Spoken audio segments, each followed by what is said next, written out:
हाँ किसान भाइयों, आवेदन प्रक्रिया देखो, अपने जल को एकत्रित करने की 3 योजनाएं हैं। एक तो डिग्गी योजना जो नहरी क्षेत्र के अंदर है, एक जल हौज योजना जो अपन ट्यूबवेल का पानी इकट्ठा करते हैं अपने।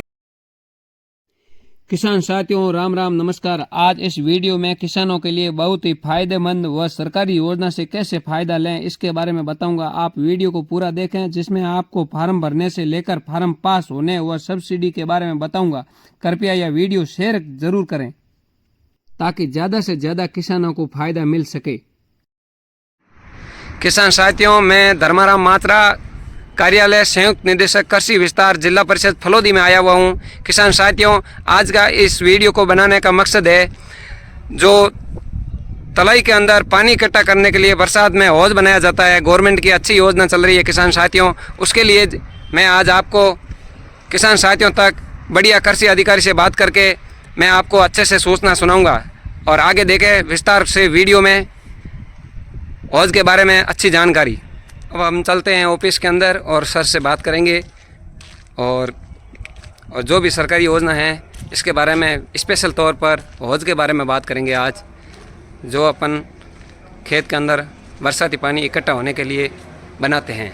अब हम बात करते हैं सर से। डिग्गी खुदवाते हैं किसान खेत के अंदर बरसात का पानी इकट्ठा होने के लिए, वो सब्सिडी के लिए। तो उसमें क्या योजना है, किस टाइप की डिग्गी खुदवानी पड़ेगी, उसके बारे में सर आपको बताएंगे किसान भाइयों को।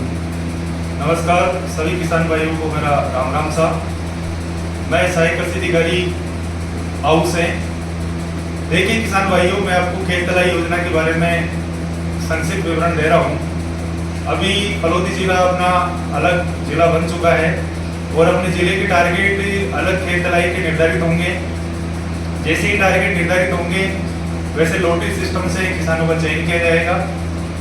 किसान भाइयों से मेरा निवेदन रहेगा कि जो खेत तलाई जो योजना है वो बरसात के पानी को एकत्रित करने के लिए सरकार के द्वारा चलाई जाने वाली योजना है, जिसके अंतर्गत किसान को जमीन में ऐसे जमीन का चयन करना है जहाँ पर खेत का निचला हिस्सा हो, जहाँ पर पानी इकट्ठा हो सके, और प्लास्टिक लाइनिंग 500 माइक्रोन, जिसमें सब्सिडी के लिए अप्रूव्ड 500 माइक्रोन है, वो मेड़िया बिछाकर और खेत तलाई किसान तैयार कर सकता है।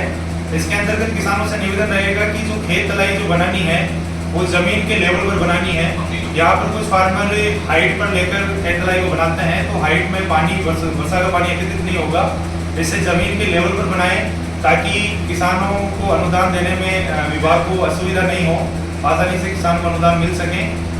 साथ ही इसकी जो माप है उसका विशेष ध्यान रखें। ये 1200 घन का फार्म कोड होता है। इसकी गहराई, सीधी गहराई जो होती है वो 3 मीटर होती है, और इसके अंदर जो ऊपर की जो लंबाई चौड़ाई है वो 23 मीटर, और जो पहनने का होता है वो 17 बाई 17 मीटर का होता है, और ऊपर से 21 बाई 21 मीटर का होता है। इसके माप का विशेष ध्यान रखें। 21 बाई 21 मीटर ऊपर से नीचे ऐसे स्लोप आएगा सीधा 17 मीटर तक, और एक सीधी गहराई यदि देखी जाए तो उसकी 3 मीटर होगी। तो इस मापदंड से और उसके खेत तलाई खुदाने के बाद में plastic lining 500 micron seat approved company जो ISI मार्क का और कृषि विभाग के द्वारा अप्रूव्ड हो, उसका प्लास्टिक सीट या मीडिया लगाना है। उसके चारों ओर खेत तलाई बनाने के बाद में जानवरों की सुरक्षा के लिए बिल्कुल 3 तार और जाली मजबूत तरीके से, और एक बाहर एक अच्छा बोर्ड लगाना है जिस पर सारा फार्मर का नाम वगैरह, कसर नंबर, और उस पर चेतावनी लिखी जानी है कि ये गड्ढा गहरा है, इससे दूर रहे। ये सभी मापदंड यदि फार्मर पूरे करता है और अच्छे प्रॉपर माप से खुदवाता है तो इस पर 1,20,000 सब्सिडी जो अदर कैटेगरी फार्मर है, जो जिनका लैंड एरिया बड़ा है, और जो 1,35,000 सब्सिडी उनको मिलेगी जो लघु सीमांत किसान है, उनको 1,35,000 तक का इसमें प्रावधान है। धन्यवाद। Thank you sir. आवेदन प्रक्रिया बताइए सर, इसकी आवेदन प्रक्रिया क्या है हौज की? हाँ किसान भाइयों, आवेदन प्रक्रिया देखो, अपने जल को एकत्रित करने की 3 योजनाएं हैं। एक तो डिग्गी योजना जो नहरी क्षेत्र के अंदर है, एक जल हौज योजना जो अपन ट्यूबवेल का पानी इकट्ठा करते हैं। अपने इन दोनों के टारगेट यहाँ पर नहीं है फिलहाल। अपने जो टारगेट है वो खेत तलाई योजना के है। तो कोई भी फार्मर यदि किसान ई-मित्र पर जाके आवेदन करवाता है तो उसको खेत तलाई योजना का चयन करना है, या फार्म कोड जिसको अपन कहते हैं। अदर योजना का चयन नहीं करें, नहीं तो उसका नंबर नहीं आएगा। उसके बाद में इसके लिए पात्रता क्या होगी? सबसे पहले बात करें कि किसान के कम से कम 0.3 हेक्टेयर जमीन होनी चाहिए। जिस जमीन में फार्म बोर्ड जिसमें खुदाना चाह रहा है उसकी जमाबंदी और उसका नक्शा पटवारी से सत्यापित करवा के या फिर डिजिटल ई साइन वाली निकलवा के और निकल पर जन आधार से उसको ऑनलाइन करवाना है। इसके बाद में यदि अपने जो जितने भी जिले के टारगेट है उन टारगेटों से यदि आवेदन ज़्यादा आते हैं तो चयन लॉटरी के माध्यम से होगा।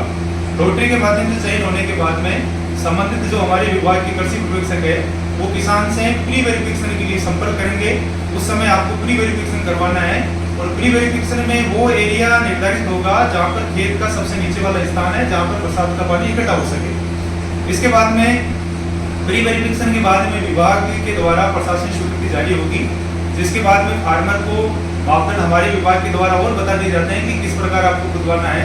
और ये है कि बहुत इजी प्रोसेस है, ज़्यादा डिफिकल्ट नहीं है, आसानी से फार्मर इसका लाभ ले सकता है। तो ये फार्म आवेदन भरने में किसान किसी प्रकार की कोई गलती नहीं करे। धन्यवाद। Okay sir, thank you. किसान साथियों, अब हम बात करेंगे तिरपाल जो हौज खेत तलाई में काम में आता है, उसके बारे में विस्तार से जानकारी जुटाते हैं। चलो चलते हैं फैक्ट्री की ओर। अब हम तिरपाल फैक्ट्री आ गए हैं। जो फैक्ट्री आप देख रहे हो फलोदी जोधपुर रोड पर बाबा रामदेव खेजड़ी के पास स्थित है। अब हम फैक्ट्री के अंदर चलते हैं। किसान साथियों, चलते हैं फैक्ट्री के अंदर। जो तलाई में हौज में काम आता है तिरपाल, वो किस क्वालिटी का है, कैसा है, वो अभी अपन बताएंगे।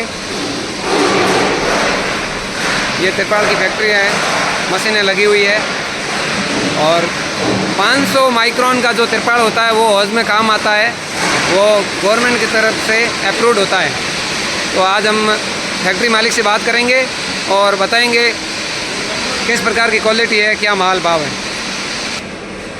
देखो माल पड़ा हुआ है और अब हम फैक्ट्री मालिक से बात करेंगे। माइक्रोन का तिरपाल जो नया आया है उसकी क्या खासियत है, और हमारे यहाँ फलोदी के इलाके में गर्मी ज़्यादा पड़ रही है तो अपन बात करेंगे उस तिरपाल की क्वालिटी के बारे में। तो आप बताइए। मात्रा साहब, पहले तो सभी ने राम राम सर। जुड़ा है अटे अमूमन कहीं करे किसान 150 120 माइक्रोन ले जावे जी करे, एक दिन की गारंटी नहीं होवे कोनी। क्यों ये होवे कोनी कहते बहुत ज़्यादा टेम्परेचर है। सही है। और कंपनियां भी गारंटी ले को मैं भी नहीं ले सका। सही बात है। इस कारण 300 माइक्रोन मैनियो और 500 माइक्रोन मैनियो की भी गारंटी हुए करे।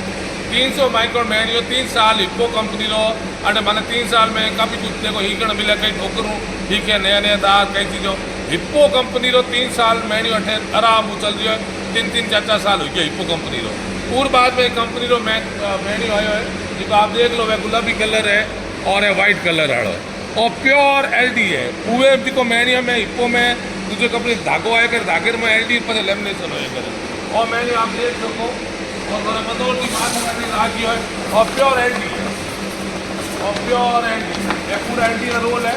आप 5 साल की कंपनी की जवाबदारी है, मतलब ये टेम्परेचर मैं 300 माइक्रोन और मैनियो बड़ो 3 साल तोड़ो चले के गर्मी बहुत ज़्यादा है और ये कंपनी की गारंटी 5 साल है, मतलब कहाँ 5 साल और इनमें भी एक 500 माइक्रोन आया करें जो किसान भाई सब्सिडी में यूज़ करें। 500 माइक्रोन हिंदुस्तान में जितनी कंपनियां पे 5 साल की गारंटी ले और ये कंपनी जो मैनियरी 500 माइक्रोन की 8 साल की गारंटी है। अच्छा, मेन चीज़ कही है कि अठे देखो 3 साल में फैक्ट्री हरू करिए ने काफ़ी चीज़ों खा पड़ी पछे कोई कीकर मतलब अब एक लमसम अटे जो माने जो अनुमान मिली है अटे जो टेम्परेचर देख एक तो कहीं गर्मी जो टेम्परेचर ऊपर जमीन में भी टेम्परेचर मतलब पानी भी गर्म आवे पूरो भी मतलब मैनियो आखिर तो मैनियो ही है, ठीक है नी। पर 300 माइक्रोन मैनियो हिप्पो कंपनी लाटू है बेस्ट में और उरू बेस्ट में वो आयो जो 5 साल की गारंटी है और प्योर एलडी क्या करे, एलडी ने क्या करे और रबर टाइप में है पूरे और आप देखो इनमें कोई धागो नहीं है। अच्छा, प्योर रबड़, प्योर रबड़ आ और देख लो जो अपन पाइप बनाते हैं उस टाइप वो टाइप का प्योर रबड़ है। ये कंपनी की 5 साल की जवाबदारी मतलब बहुत मोटी चीज़ है किसानों के लिए, फड़ोदी लोगों के लिए हेंगो बढ़िया चीज़ है कि 300 माइक्रोन में 5 साल आओ मैंने चली। और मैं तो किसान भाइयों जितने खाऊँ जुड़े वो हाथों निवेदन करूँ कि आप 150 माइक्रोन मत ले जाओ।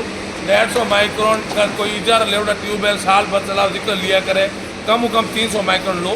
300 माइक्रोन ही मैनियो की गर्मी में टिकेला, नहीं तो बहुत ज़्यादा वो प्लास्टिक है। देखो आप और देखो 300 माइक्रोन मैनियो कील में वो धागो है आप ये धागे में एलडी पाया करे, एलडी बाद में माथे लेमिनेशन होया करे। 300 माइक्रोन किसान ने कम अठे मेणियों नहीं लेनो सीधे। सही बात। और को मैं तुम बता रही हूँ, गुलाबी और व्हाइट और हागी चीज है और मेणियों 5 साल जवाबदारी है 300 माइक्रोन। सही बात बाकी 300 माइक्रोन की कोई कंपनी नहीं है जो 3 साल ऊपर जवाबदारी ले सके। और 500 माइक्रोन ले जाए तो किसानों ने सब्सिडी भी मिली, वो और भाई फायदो है। वो जिको भी वही फायदो मेरा जितो सहयोग होई अधिकारियों मिलनो कहनो करनो और किसानों समझाणो कटे फॉर्म भरनो है और की के थाने सब्सिडी मिली खोदणो की करे कितना मीटर कितो खाडो टोटल नॉलेज दे दिया मतलब। और इतनी तक बिल और कागज में इतनी तैयारी कर देते हैं कि हमारे बिल और कागज मेणिए ने अधिकारी चैलेंज नहीं कर सके। आ रही जवाबदारी मोरी है।